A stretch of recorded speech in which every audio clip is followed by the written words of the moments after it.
La comparaison de Marc chapitre 10 avec Philippiens 3 est instructive. Chacun des deux passages évoque un homme faisant face à une importante décision.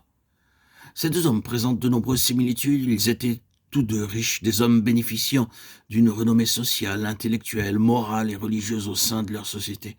Probablement pharisiens, ils étaient tous deux aimés du Seigneur. Il a fallu dire à l'un une chose te manque, tandis que l'autre pouvait affirmer je fais une chose.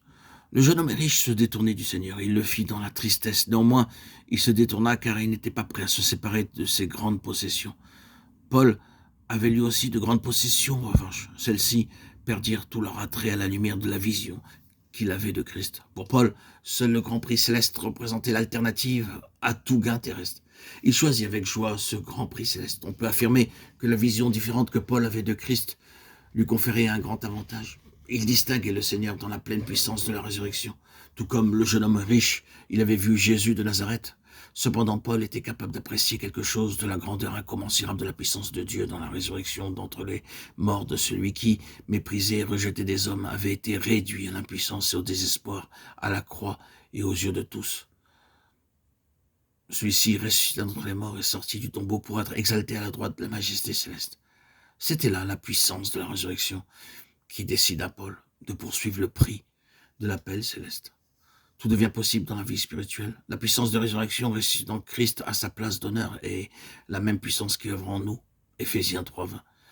S'il est vrai que notre justification repose sur la résurrection du Seigneur Jésus, l'étendue de cette résurrection va bien au-delà des limites du salut, parce que sa puissance est le moyen de l'accomplissement de toute la pensée de Dieu. L'un des plus grands besoins de notre temps, que je pense être le dernier, est certainement d'acquérir une connaissance vécue plus vaste de la vie de résurrection. Le triomphe final de l'Église est son ultime percée vers le trône, ayant pour conséquence la dépossession du royaume du mal.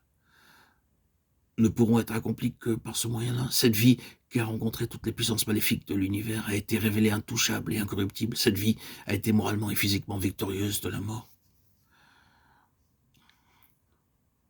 La résurrection n'est point une idée abstraite, ni même une sensation mystique. Elle est une expression pratique de victoire sur le péché et sur Satan. Si cette vie pouvait être entachée ou corrompue, alors Satan aurait remporté la victoire ultime. Nous n'avons pas à craindre une telle tragédie, car la vie de Christ a pleinement et définitivement conquis la mort. Ayant placé Christ dans une position imprenable au-dessus de toute principauté, autorité et puissance et domination, cette vie de résurrection destine son Église au partage de sa victoire et de son trône.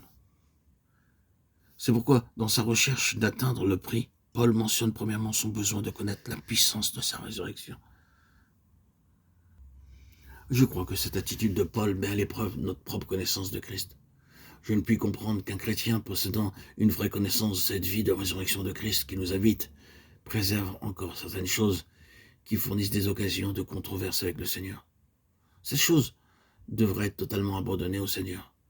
Notre détermination à ne rien laisser s'interposer entre nous et la manifestation de sa vie de résurrection devrait résoudre toute dispute et toute controverse avec le Seigneur et conduire à l'épanouissement de la nature royale de notre appel céleste en Christ.